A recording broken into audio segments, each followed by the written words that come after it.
With much talk about optimal barrel assemblies, I thought it would be important to put up a video about the processes that I have mastered and used on the Ultramatch series blasters. In particular are of the Ultramatch 2.0 specification, 2.0C actually specification. C standing for ZDSC, ZDSC standing for ZDS coupled. Many people called it ZDS Cartea, but the proper terminology is actually ZDS coupled. The ZDS coupled system uses a system that uses a brass insert at 9/16. At the very end, the brass is crimped. So what happens is when it joins the end, it makes a metal-to-metal seal. The metal-to-metal seal is completely airtight. It allows high velocity out of a brass barrel assembly. It also allows the usage of brass barrels that are much more precision than PVC, and also allow for a much stronger couplers. The couplers on these last probably longer than the rest of the blaster itself. I mean, like even the Valkyrie is going to get another reshell this year with a new shell made out of fiberglass. I have gone through 2 shells so far simply for fiberglass construction experiments. The third one seems to be the one that works. And even though this one holds up, it still can be improved. The new one, the final one, will be excellent. And this is, of course, the Bird of Prey Valkyrie with an 18.5 kilogram turf spring, one of the last ones ever produced, and produces an astonishing 280 to 310 feet per second average. But today, we're going to focus on the barrels. The barrel is precisely crowned and cut, all of this before all of that happens, and then is given an adjustable Ultramatch port, which is 9/16, which allows for an air let-off of the dot as it fires. This is known as an Ultramatch tuning port. On the Bird of Prey, it is fixed, as you can see. The aluminum shroud of the barrel acts as the 9/16, and the inside of it is tuned to about half the length of the dart. The Bird of Prey does not need a lot of stabilization because it is a very balanced equation of barrel to plunger, and doesn't need to scar. The dots don't fishtail. Very, very accurate blaster. But once you get into magazine-fed, clip-fed type blasters, a type of stabilization such as a Scar barrel, a Merlin, if you can get one, and perhaps porting do go into play, because the dots aren't exactly even when they're put in. There's no way to control the loading of the dart other than the alignment from the magazine to the barrel, which is more important on a magazine-fed blaster.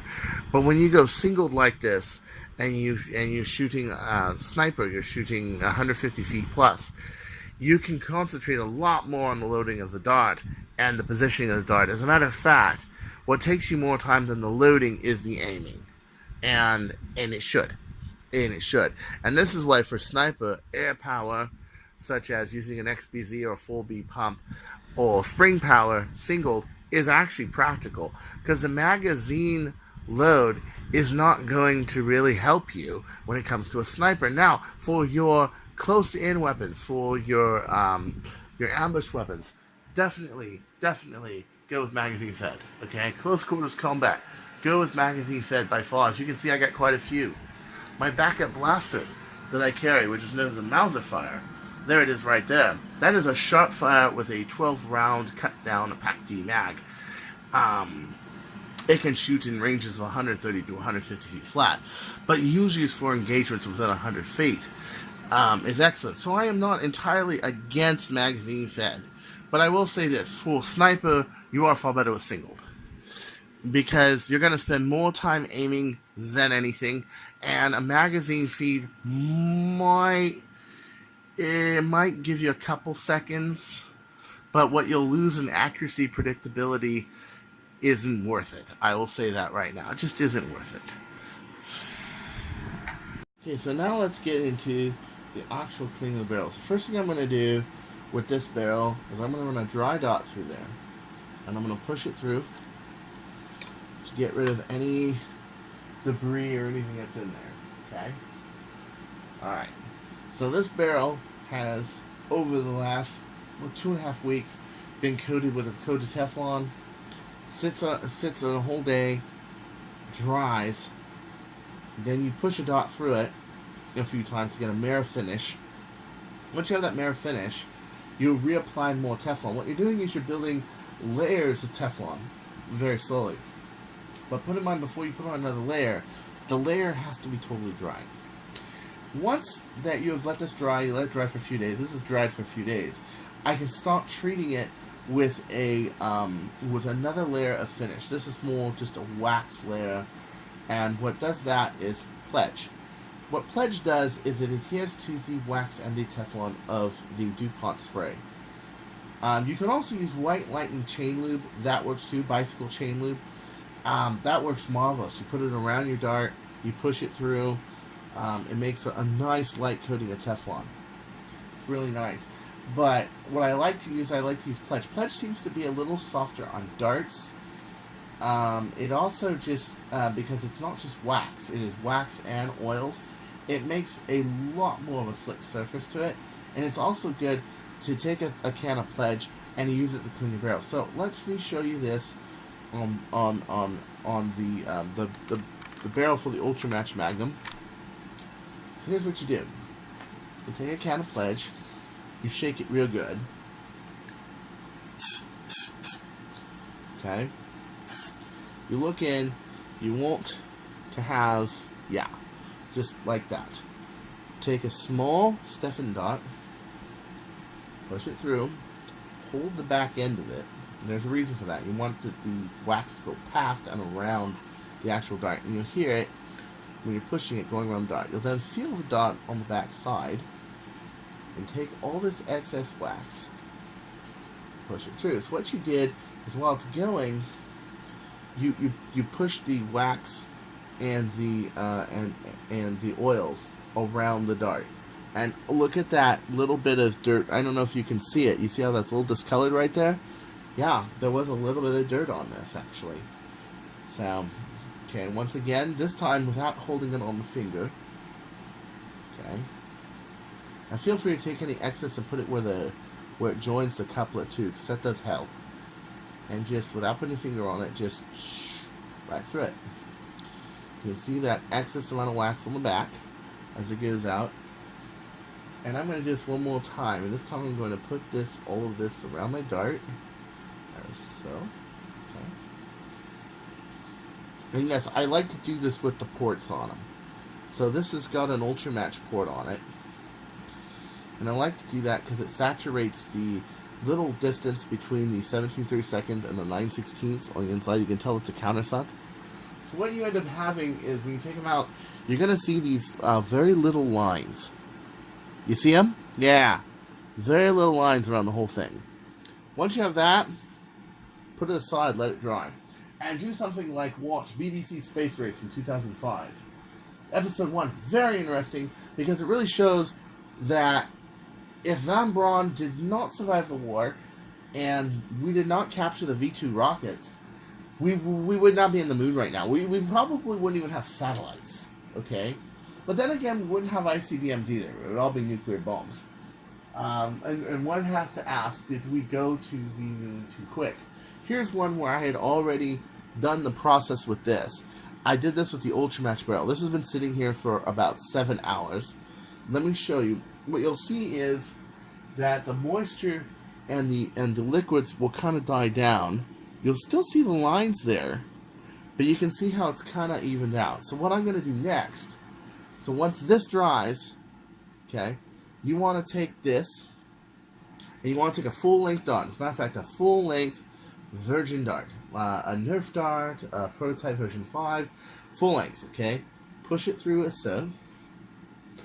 Take your push rod, make sure it's clean, because I just cleaned that. It's kind of dirty. It's got wax all over it.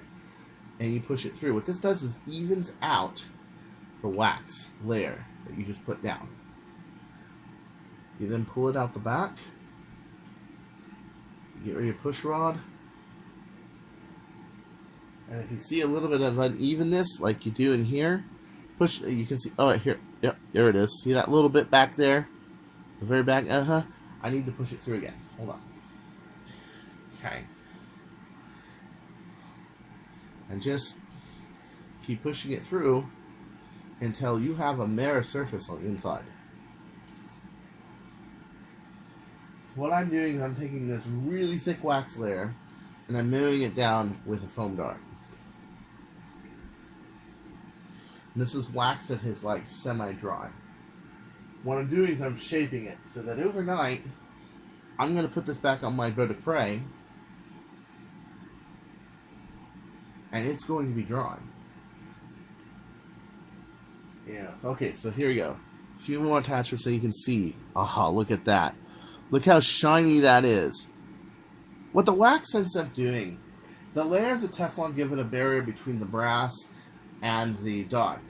And that acts as a kind of a physical layer that the wax rides on top of. But what the wax does is it evens out the Teflon. It evens out the brass. Now, aluminum and PVC are extruded. This means it has a pipe that goes out this little thing. You got this stalk of aluminum or polyvinyl chloride, and it makes this pipe. It shits out this pipe, okay? And it shits them out in straight lines. But what you end up with are valleys and peaks on the inside of these. Now, how brass is made is different. It's not extruded. What it is they take one length of flat brass. They then take a die, they curve it, and then they bind it electrically. K&S Metals has it so down that their brass is precision within thousandths of an inch. But we could do better, especially in that point where it extrudes, because that's where you'll see valleys and peaks. But if you take those valleys and peaks and you fill the pores, the scratches, everything else with wax and Teflon, you end up with a surface that is more consistent. You also end up with a surface with a lot less friction than brass. As if the coefficient of brass to foam wasn't better than PVC and aluminum already, which it is by like double, okay? When you add many layers of baked PTFE, wax, and pledge on top of it, you have a lot better of a surface. And what I find is the velocity gets a little better, okay? Usually I can use just a normal brass barrel to test it. Maybe about 5-10 feet per second faster on something that's doing like 250. It's not much. But what I notice more is that the dots release cleaner. And since we've all been talking about Death by Nerf Lester, what makes a good barrel, one is exact proportions, and the other, like you'll notice, this is stock tube, and that's a shorter barrel, okay? I just basically made this so this can take 1 inch more barrel than this. And this is a good blaster, good sidearm right here. I mean, look how small this thing is. It's the size of like a 9mm. I mean, I put my dad's Beretta aside it one day, and it was about that long compared to that long. I mean, it's about the size of a real sidearm. And I mean, if you got this metal reinforced Orange Modworks handle here, and this, you got this preloaded. You fire at something, you're gonna hit it. It's really cool. But I wanted to make something that had a little bit more draw. Frankenzilla has an Ultra Match, but it's longer. So this has 2 3/4 inches of draw to it, rather than 2 inches. And a little bit longer barrel, and I'm hitting in the 170 flat range, which is really good for a sidearm. You gotta remember, Bird of Prey is a nice blaster. It is, but it's big. Once you have the tube, because you have more area in the tube, you need a longer barrel. Look how big this is. The barrel is bigger than the actual blaster itself. And a lot of people will think, well, okay, well, this is small to begin with. Yeah, that's nice. If you take off the wings, it can be small. That's nice. I played with a version like that at Armageddon. I believe it was Armageddon 16. Yeah, Armageddon 16. I played with a smaller version called the LT. There's actually a video of it on my channel, but it wasn't as accurate as the longer barrel blasters were. It had a 6.5 inch barrel on it. it it really comes out better with the longer barrel length. What a blaster like this does is it gives you nearly this kind of power in a sight-on, so that somebody rushes me something, I can have this primed ready to go, and I can just boom. But I have a little more umph than this one right here. And typically, this is a really fast fire strike. It's not typical. This will do 190 to 205 feet per second. I've seen like 211 come out of this. This is like the record holder right here for fire strikes until Dwayne made a fire strike that was faster. Okay, but when it comes to stock tube, stock draw, yeah, this is the fastest. This is one of the fastest ones you'll find.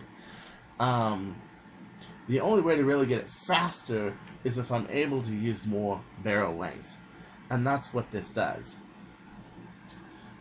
But at any rate, this is part of the key components, is the proportion of the barrel to the plunger tube, okay, the Ultramatch porting, and also, let me get this out of here because this is still kind of a wet barrel, and also the coupler, how it centers it every time. On this blaster, for example, it has a wedge cut, so that every time I put it into this coupler, I'm going to put it in, you may see me a lot of times adjust it, it puts it in the exact same place. This means I'm firing it in the exact same axis every time I fire. And it's having control over those kind of little things that really make a difference at 200 feet. So until next time, this is Chris Cartea saying, too bad for the fixed barrel ultra matches. They are no more. Peace out.